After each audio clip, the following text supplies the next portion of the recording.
Welcome to Kuv.com. I'm your host, David Medor, and we have a guest with us today, Vitaliy Stepanyuk. And the headlines today is that we're talking about the Russian community, the Slavic community, why the Slavic community has settled here, and why there's great fear in participating in the political process. Absolutely. Is that the case? I think so. Political process, or even just active in the community, whatever you do. I know, walking around picking up garbage, even that, they find that whatever they do is really pointless. So we have, about 100,000? Yes, looking at statistics rather recently, especially from the social services, they say on average there's about 100,000 Slavic-speaking individuals here in the Portland metro. That is a huge number of people that have settled in this area. And when you say Slavic-speaking, which basically it's Russian and a dialect of Russian, absolutely. Right? When we say Slavic, we could say Russian. The majority are Russian. Mm-hmm. We could safely assume. Now, there is a significant majority of Ukrainian, so we use the word Slavic because, a couple hundred years ago, it was all one language. But it's similar. Okay. Whether it's Ukrainian, whether it's Russian, we understand each other. Okay. So the reason that most of these people have come here, what is the primary reason? Why leave the Soviet Union? Why settle in America? And why settle in this area here? Well, it's because of the Constitution and the First Amendment. Of the United States? Absolutely. Religious freedom. That was the central goal of why. And matter of fact, this is even the state of Oregon, the state of Portland officially states, 85% of the Russian community is staunchly Christian.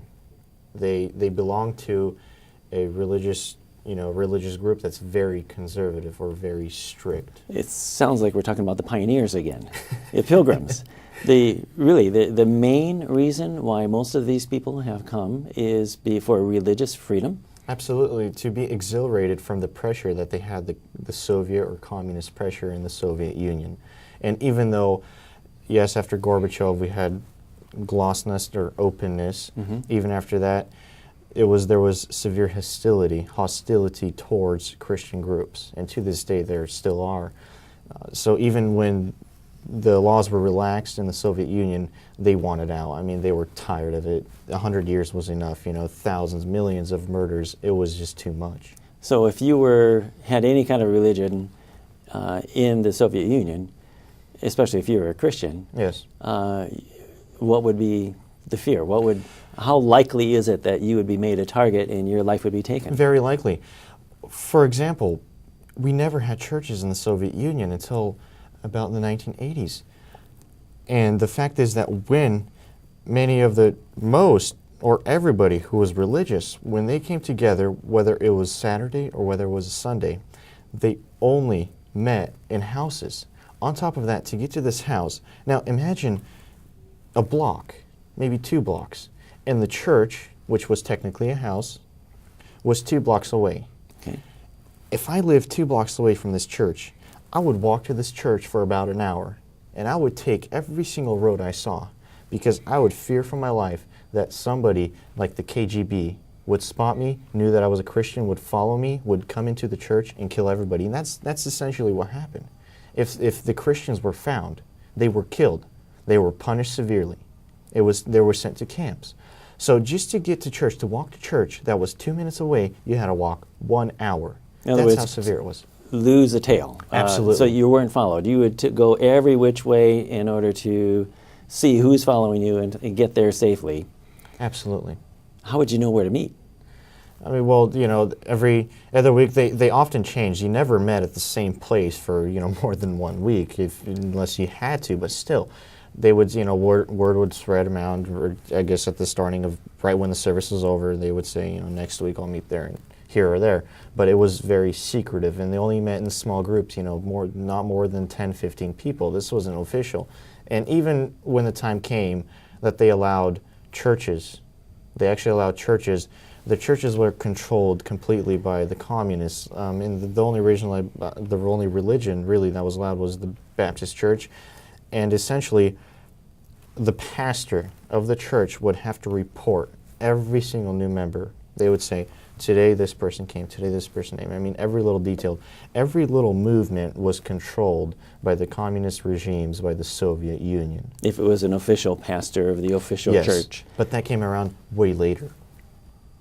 So up through around 1980, this was a very dangerous thing for you to be Absolutely. I mean, for example, a Christian. you know, sadly, yes, as a Christian, sadly, you know, for me, I was born here. I did not experience that, but many of, for example, I speak on the Russian radio, and many of most of the listeners have had direct or indirect experiences. My father often tells me, you know, stories, tells me what had happened in his case, and when he was younger in Russia, now they met in houses. This was his direct experiences. You never, ever were baptized during the day at all. I mean, that was unheard of. You baptized at night. The ceremonies were very short, so no one would see you, not a single person. And the slightest sound, I mean, anything, they got in their cars and they left. I mean, they sped away. That's everybody, wherever you could go. Because if they were that afraid, because if the KGB came in, and I had, you know, and I know, and in his case, so first of all, it was a night, it was often, you know, in December when it was very cold, you know, the last place he would go is a lake, but that's where you had to get baptized, in ice cold water in the night. That's just, and it was that severe. I've had, you know, many people tell me that, you know, if the KGB came into your house, you were shaking, you would not say a word, you were quivering, fearing for your life. And they wouldn't necessarily take you away. They could kill you on the spot? Absolutely, absolutely.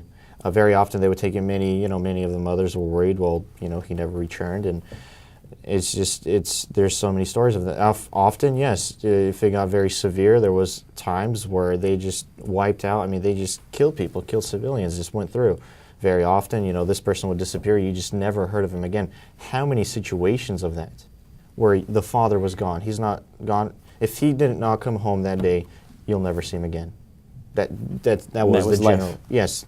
Now you have a regular radio program locally here. You're at Russian Radio 7, Yes. 1010 a.m. Yes. And that covers the Portland metro area. Absolutely. And you have call-in shows, and you are very much engaged with the Russian community on a regular basis, right? Yes. So you have, and most of the callers, of the people involved, are 30 years old and above, right? I've never had anybody under 30, and you could tell by their voice right away.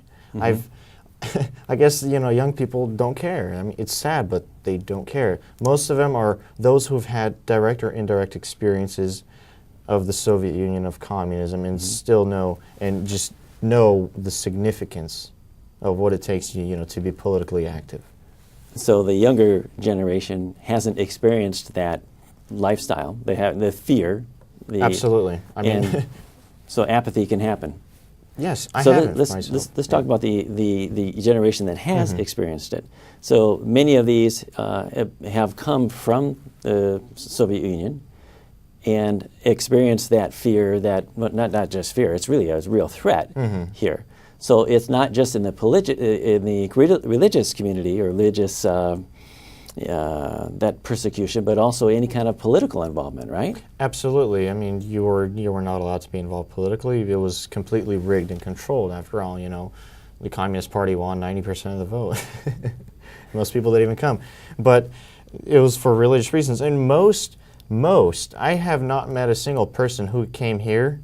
Well, most who came here before the year 2000. Some I've met after the year 2000. They came here, I know, for medical reasons. One person in particular, a close friend of mine, said, well, you know, in 2005, if I wouldn't have come here, my son would have died. But before the year 2000, before the year 2002, when the gates opened, we had, you know, this insurgency of immigration from Russia, and the central goal was to just evade or elude from the communists, from the religious persecution from the Soviet Union. And most of the Slavic community you will meet nowadays are highly religious people, are those people who came here to have this religious freedom. Like the Pilgrims. Absolutely. And it's truly a miracle. But, you know, they started coming in 1991 when the gates were open. Why would the KGB, why would the Soviet government fear and the religious community? Why in the world would they say, well, why don't they just let them live? Absolutely. What's wrong with that? What a threat would Christianity be to the Soviet Union, to the KGB, to that form of government? Absolutely, Communism. and especially when you take the fact that, in Christianity we preach nonviolence. One of the 10 Commandments is thou shalt not kill. And they knew that they were very peaceful people. You just never heard of situations where a Christian killed. I mean, even if the KGB killed most of your family members, you would not kill the KGB member. I mean, that's So the Christians weren't militant. not at all. They feared for their lives. Okay, so why would they be targets for death? It's interesting, and I believe it has to do with the ideology. I'd love to bring this example. It's of North Korea. Now, Kim Jong-il died recently. Most North Koreans, most citizens of North Korea believe Kim Jong-il has the power to control the weather. He has godlike powers. He is essentially their god. And it comes with the doctrine of communism, where Karl Marx taught that in order to have a perfect society, you have to do away with religion. And essentially the government is the religion. To control the masses, so there is complete equality, to control the masses, you have to have no religion. Because if people believe in different religions or believe in a religion, they don't really believe in the cause of the people. And that was the driving goal. You had to believe in the government. You could not have a religion, because if you believed in the religion, then they knew, and essentially I think the communist regimes, they try to make people believe as if they were gods, so they could completely control the population. If I believe in my Christian God, and someone tried to come up and say, hey, I'm God, I would not believe him. But in this case, they absolutely would, and they would follow. And that's why you have massive control. North Korea, you have posters of Kim Jong-il in almost every single house. They're everywhere. You walk down the streets, you see posters of him, and they believe he has godlike powers. And this just allows, the North Korean government to control every single detail of every single person's life. It reminds me of Rome, no God but Caesar. So basically, if the communist regime their goal was to control people.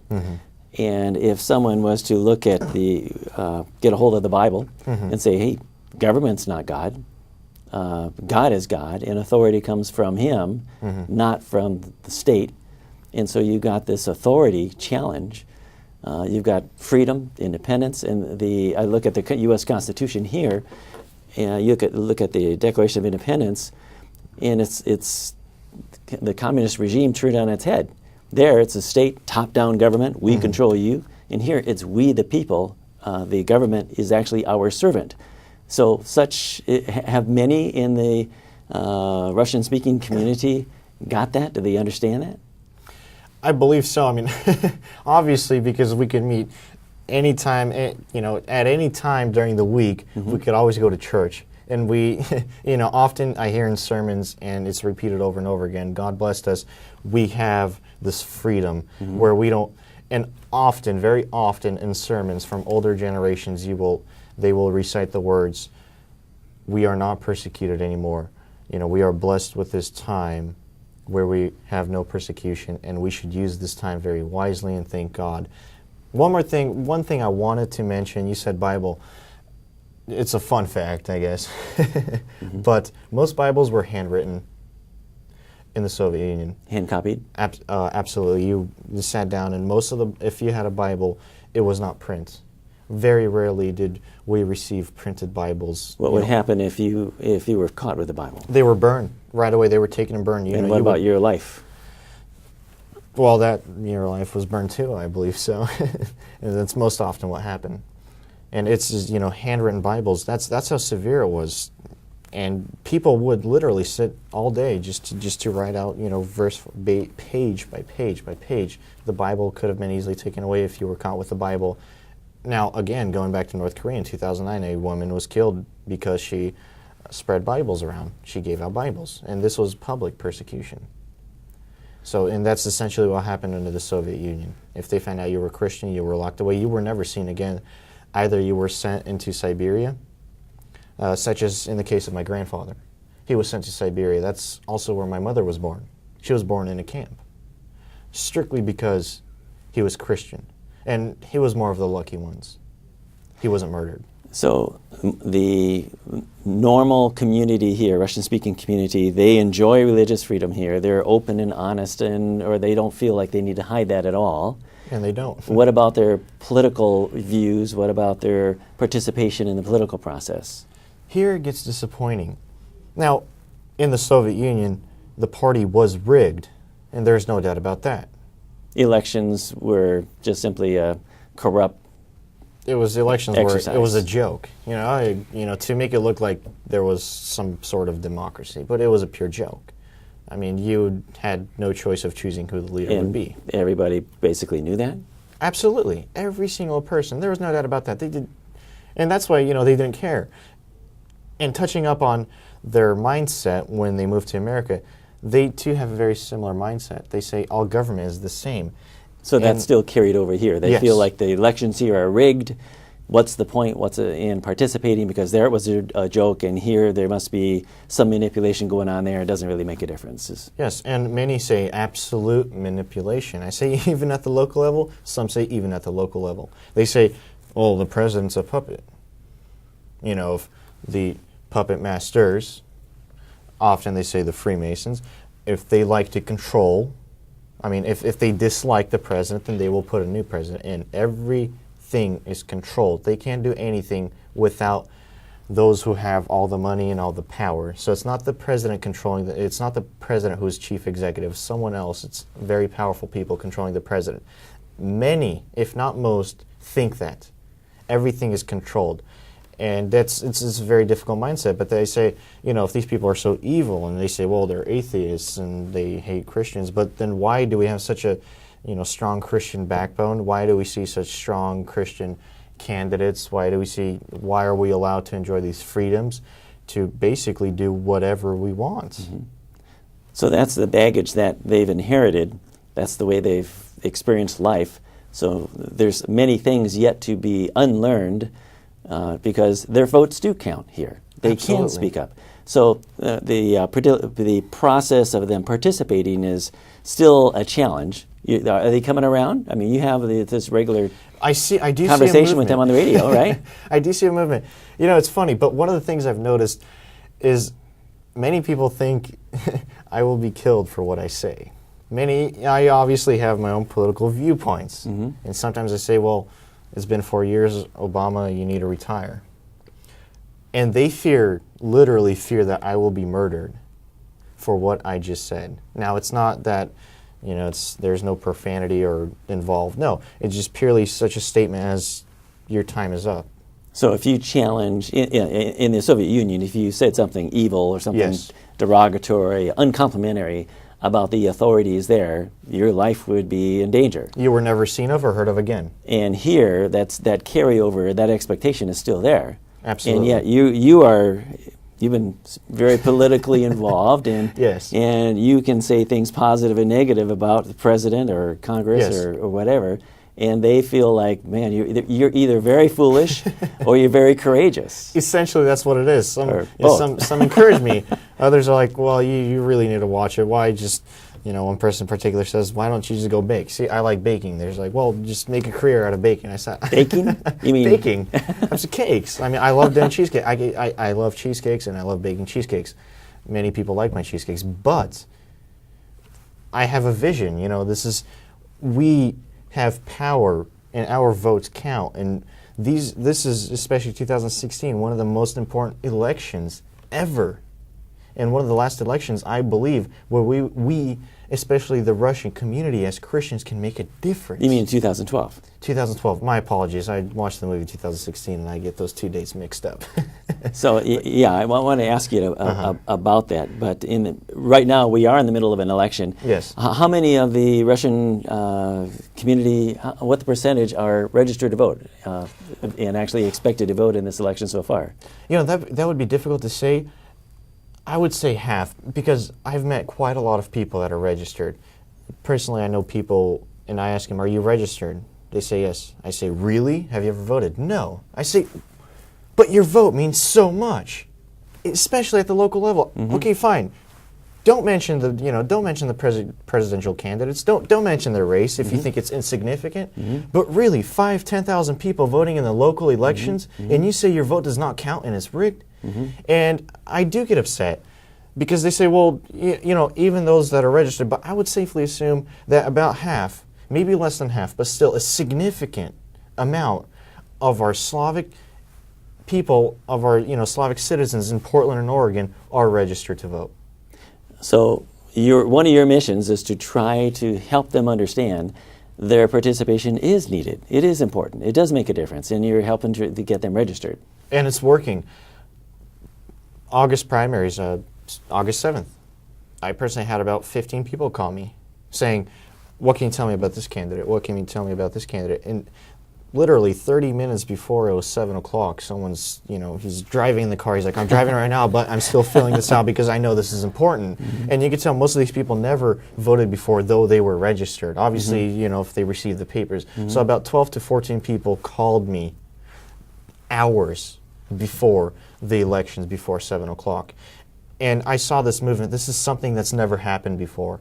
And maybe it's because there was not this outreach to the Slavic community, or this minority outreach, if you could, but still, I know that what I say and I know that what I do really counts, and they're starting to understand that, we might not have this religious freedom, especially because that's what's most important for them. We might not have this religious freedom for a very long time, and I know a lot of them, they see that, but they say we can't do anything. And then, but I have seen this movement where they are becoming active, and that is just amazing. It's incredible, and it's something that's never happened before. And that is encouraging.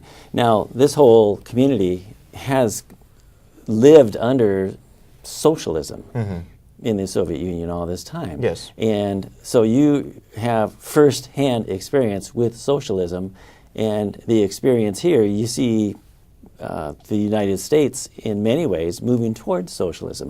Is that many of them actually say that. Many in the Russian community say what we see right now in the American political system, we see this social shift, or the shift towards socialism. And because they say we understand how the system worked in the Soviet Union. And I do have callers calling in saying, I absolutely agree with you, Vitaliy. We are seeing a drive towards socialism, or this, social, furtive social revolution going on in America. And, because many of them observe, after all, they don't vote themselves, but they do check up on events that go on. After all, they still fear that something might happen. So they know perfectly well. I have very many listeners calling in who understand the political process just incredibly. I mean, it's impeccable. And you can have decent discussions with these people, but they don't vote. So the socialism experience, has that caused them to feel, maybe socialism is okay here, or they feel like, absolutely, we don't want to have anything to do with socialism? What do they lie on that? Does it make any difference? They don't want to deal with socialism. They don't, but they fear that they can't really do anything about it.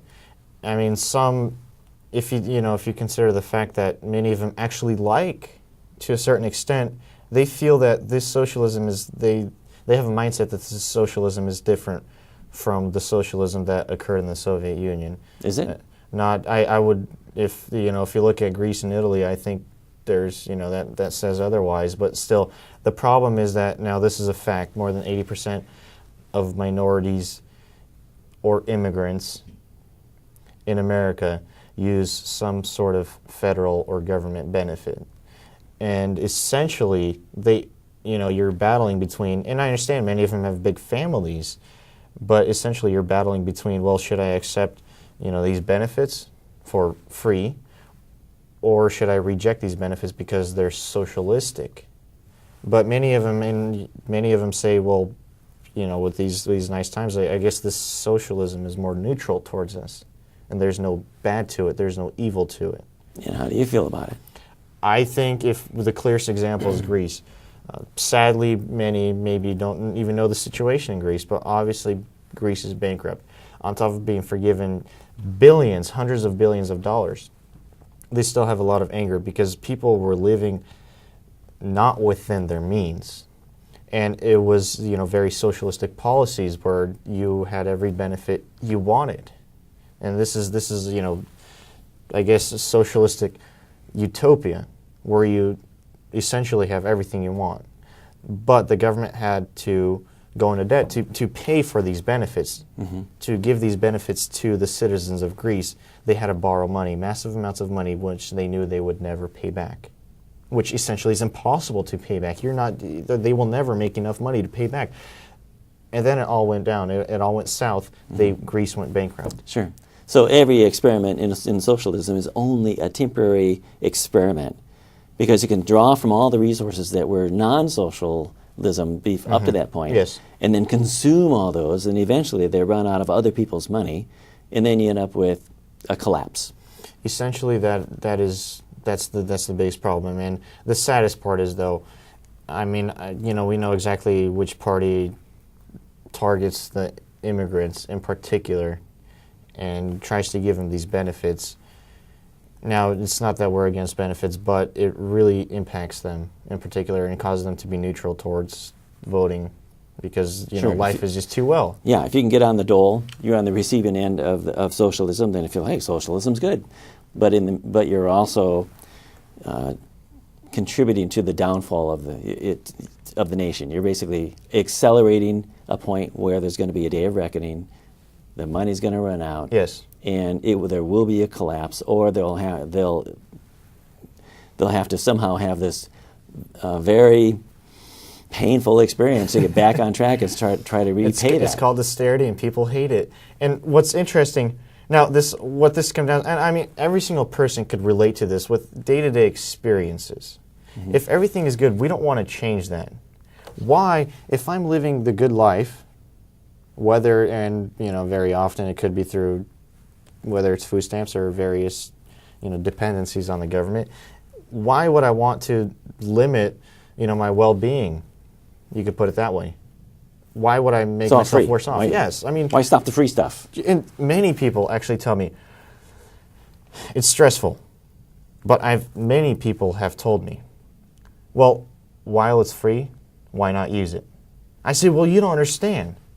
It's free because for those people that really need it. It's not free just for every single person to make themselves better off. Because I know many people who live really well, who have very nice cars and houses. Yes, in the Russian community too. But they say, well, while we have it, when it's free, why not use it? Just why not? I mean, why not? What are the impacts? And they don't understand. I guess they don't understand the impacts. The clearest example of this is many in the Russian community see this teetering to the Christian faith, or there's just a fall in believers in the Russian community, which is very noticeable. What do you mean?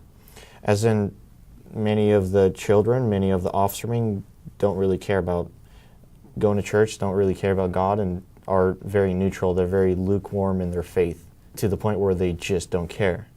And now, the thing is, they have never fought for their Christian beliefs. Now, imagine this situation where someone would come banging on your door and said, if you're a Christian, we will kill you. Or where you had to literally fear for your life for your Christian beliefs. The people that chose to be Christians were very Christian. They understood that what they believed in, they could die for any minute, any second, anywhere. Walking down the street, wherever you were, in your house, they would come in and kill you. So you understood that, yes, I decided to be a Christian, but I understand that with this decision, I could be murdered any day. I could lose my family. So you were making a commitment at that point. You understand that what the price that was being paid, that could be paid, it might be your life. Absolutely. So when you remove that and say, yeah, you have freedom of religion here. In fact, you get free money, and then you can. Why be a Christian? Why value your religious freedom? Absolutely, and now you have options. It's like, I can go to church today, or I could choose to go next week. You don't care. You say we're always going to live another day. Life is just too good. Lapse into apathy. Absolutely, and if they knew, I could only imagine how much of the churches would lose membership if the government today declared everybody who goes to church tomorrow will be killed. You would really see those who really want to go to church, those true believers, and those who would just say, nah, life is good. We'll think of God another day. That's essentially, it's this lukewarm situation where you know that everything is so good and that nothing bad will happen to you. Even though we have this looming deficit, 16 trillion, that's record. After all, we have more debt than the European Union combined. But many people say that somebody will fix it for them, or it's just unrealistic. And really, people by nature are optimistic. That's understandable, but still, and even me, I really doubt something will happen. I really doubt there's going to be a default, but there will be a default. But still, I don't want to believe it, and it's a very big difficulty. And tying this with the Russian community and with being active, they just think because during good times we just see during bad times, during turmoils, we see, for example, voter registration goes up significantly. When people are losing jobs, they understand that something is wrong. Maybe some politicians really screwed up, and it's time to change the political system. But during good times, they just don't care. They're very neutral. During the 70s, we've seen just this, the Reagan insurgency, but still, this massive voter turnout, whatnot. And it was just very impressive. Times were terrible. You had to wait to pump your gas, it was 20 cars at a time just waiting, and there was a massive shortage. People were active. When there's these times of, goodness, you could say, these socialistic times where, really you get whatever you want. You don't have to struggle for something. You become careless. You become lukewarm. Sure. When you know the price is valuable, you cherish it. I'm curious, I think it may be on Saturdays, maybe it's on Sundays as well, that I see the Slavic community walking to church. Yes. Why is that? They don't drive. They walk. That's very interesting. Yes, absolutely. As you know, I would say maybe not half. Now, we have four main religions, separate, religious beliefs or religions in the Russian community. They're broken down into Seventh-day Pentecostals. We have Pentecostals, meaning they go to church on Sunday. We have Baptists, and we have Adventists. A significant majority maybe a good 30% would be Seventh-day Pentecostals. The other 30 would be Pentecostals, and the other 30 would be Baptists. Adventists, not so many in the Russian community. And one of the interesting beliefs they have for those Seventh-day Pentecostals is we're not allowed to work on Sabbath. They fully observe the Sabbath. They're Christians who, fully accept the Old and New Testaments. But they believe that thou shalt not work, if you cannot work from sunset to sunset. So many of them say that driving a car is considered work. So they decide to walk. Yes. I see them walk. They walk for a mile or more. Absolutely. That sounds like work for most people here. It's compared to sitting in a car and pushing the accelerator. Absolutely. And even me, obviously, I think that, it's not necessarily work, especially if you're going to church. After all, you're doing, if you live 20 miles away, you have no other option. But another thing is we see, and still the Russian community is growing and the religious community is growing. And if you noticed, now you might have noticed this in particular on Mill Plain and 164th. They have actually built a church there. And I see it right here on 18th Street. They built a House of God on 18th Street. Yes, House of God. This is House of God. It was originally there was the one in Port. Now there's two Houses of God. This is the same the same church, but they separated because there was just too much people. So they had to build a new church. And a lot of the people that lived here that went to the House of God or the Home of God lived in Vancouver. Oh, yeah, Home of God. I think absolutely. In Russian is Dom Boží. And so they built this second church for the Russian community here, those who believe that they can't walk on Saturday. And they built the church right there. And matter of fact, once the church was built, a lot of people moved right by the church. That's another thing we see because, after all, the Russian community is very highly religious. So if you build a church there, you will also see, people move next to it. Absolutely, and right by the church, 2-3 streets away. So we also saw once that church was built, we also saw a lot of immigration, you could say, from from Oregon and other places in Vancouver, right next to the church, and that's one of the things you see, in the Russian community.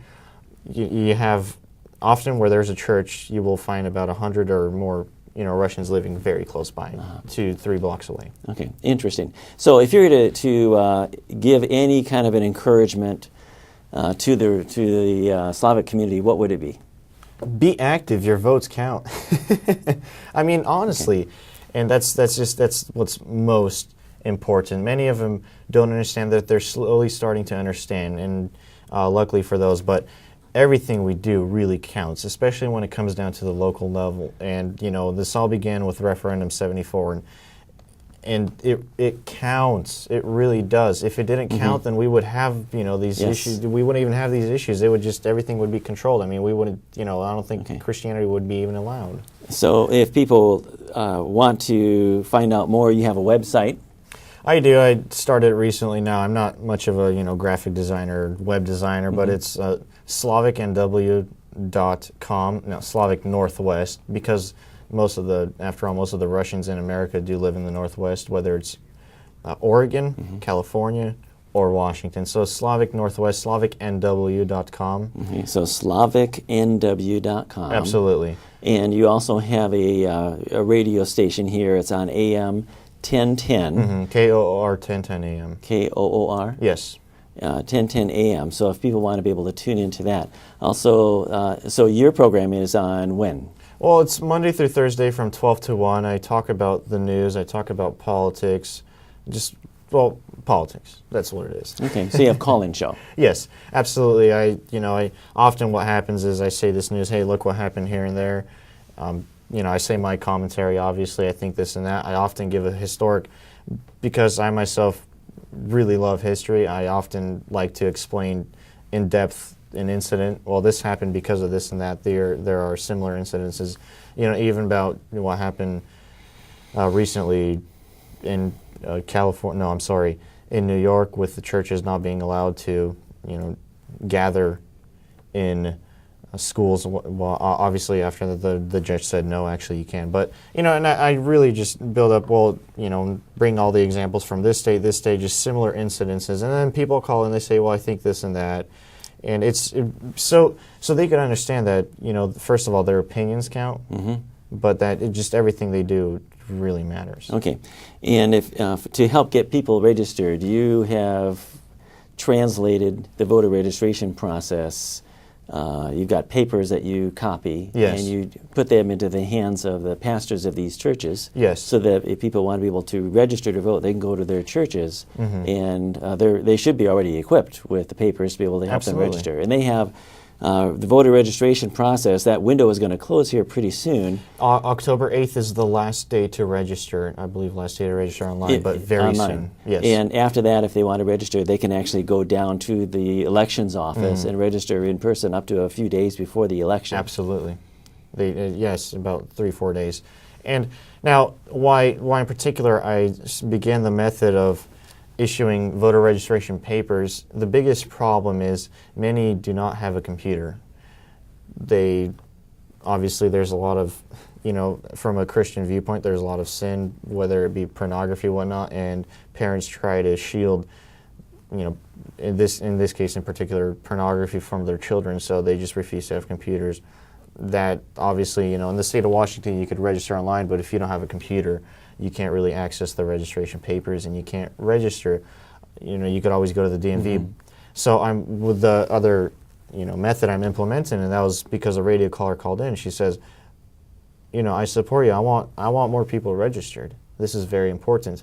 But, the online registration is very limited, especially for those over 50. They refuse to have a computer. Very often it's blue-collar jobs, so you really don't need a computer at your house. Yeah. For those that do have a computer, the SlavicNW.com is one site. For those that are English-speaking, they can also go, at least for Clark County, they can go to clarkvotes.com, and there's a link in there for people to register online as well.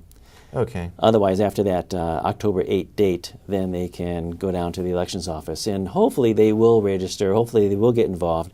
Hopefully they'll understand the significance of their vote and the freedom that they have, that it's not rigged. It really does make a difference that, especially at the local level, If they want to steer clear of the same kind of thing that brought down Greece and in Spain, any place where socialism is failing, they know what the failure is in the Soviet Union. Absolutely. You know, and one more thing about that. I mean, it really counts, but a lot of them complain. They say, "Well, look at this. Look who controls. You know, look at the laws. You know, such as referendum 74. Look what they gave us. They gave us, you know, in this particular image, the referendum 74. We don't want this. We oppose this. We don't support, in this case, that kind of lifestyle. That's, you know, and they complain. Obviously, you know, they complain about the fact that, for example, in Oregon, at the age of 15, without the parental consent, a girl could be sterilized. They complain about this. But I say, well, you don't do anything. You don't stop this. You could change this. You really can. But you don't. So just don't complain. Vote. I don't want to hear you complaining. I want you voting. So get up and do something about Absolutely. it. And they can. Absolutely. And if they do, then we could live better. We could have better laws. You know, That's right. So That's just less, you know, I used to complain too. I was like, oh, those, you know, it's wrong. It's all wrong, all these laws. And then I started realizing, no, I could change those laws. I can make myself better. Why not just make myself better by being more active? Yeah, yeah. It's such a basic fundamental to get here that this is a representative form of government. This is a bottom-up form of government. Self-government only works when you have self-governing people. That means we all participate. We take up our diligent process of responsibility to get up and do something about it, get informed, and to vote and to support those candidates that are on the right side of the issues as we see them. Absolutely, and I say, you know, look at who the activist is. I mean, you're upset, but those they whatever you call them your enemies. They don't sleep day and night. They're actively working to make it harder for you. Yeah. So if you're not going to do something about it, not going to participate, then don't complain. Absolutely. But this is a government that is formed on the foundation of we the people. Yes. So it's up to we the people to participate really and vote in order to make it count. And it does count. And that's what, I mean, you know, we have the federal government, then you have the state government, then you have just the local government. You know, you have president, Sure. the governor, the mayors, and then you have even school districts, really. And they by themselves are, little governments. It's it's very essential, but that's what it comes down to. Every single, just this tiniest level, and we have control over that. Right. At the local level, we are all big fish in a little pond, so we can make a big difference. And if you can vote at the local level, go ahead and check off those at the higher level, the state and the federal. Well, I'm glad you're participating, and hopefully we'll be hearing you on the radio at 10:10 a.m. Absolutely. And there are other hosts as well. There's a number of talk radio hosts there. And the Russian community, the Russian-speaking community, can engage and hopefully make progress to understand there is freedom. Absolutely. And you can make a difference, and hopefully they will. Great. I think so. And, we have 30 days left, and I will try my best. But progress is slow, but there is progress. Steady. And that is essential. Okay. Well, very good. I think we'll wrap it up with that. Any last word that you want to be able to share with the community? Get out and vote. Okay. If you want to save and preserve your religious freedoms, get out and vote. We will not have this forever. We will not have it for a long time. And the one last thing I'll say, I love this example. This professor, I don't remember his name, but it was a true story. He was teaching law students. He was teaching a political science class. And many of the students complained. I mean, most of them complained. Now, when election time came, after the elections, he asked the class, how many of you complainers voted? Only 2 of them voted. And he said, for that, because of what you did, well, he punished them. All right, everybody he said, I will not hear a peep from you again. I will never hear a complaint from anybody who had not voted today. And, I mean, there was less complaining, obviously, which is better for the professor. But hopefully next time they voted, they could speak up. Absolutely. Great. Okay. Well, with that, I think we need to wrap it up. And hopefully this program we'll find a volunteer who can translate this into Russian. Yes. So that that community, a very important part of our citizenry here, can hear this in their own language and be encouraged by that. Absolutely. All I'm saying is patience, and I believe we have found someone, and that's very soon. Great. The Russian community will be active locally too, and they will get to hear on Kuv.com Russian articles, Russian translations. Yes. And they do care. They do care about the I-5. I mean, they go to church or they work. They have to cross these bridges. I mean, this is... There are important issues. So the encouragement also to the Russian community is if you want to be able to hear these programs in your language, volunteer. Contact us at kuv.com and give us a call here. Just simply go to our website or give us a call, and we will be happy to audition you so that you can participate and you can serve your community that way. With that, we'll wrap it up. Thank you very much. I appreciate it, Vitaliy. Thank you so much. Thank you so much, Mr. Medor, for bringing me on the show. It was a pleasure. It was an honor.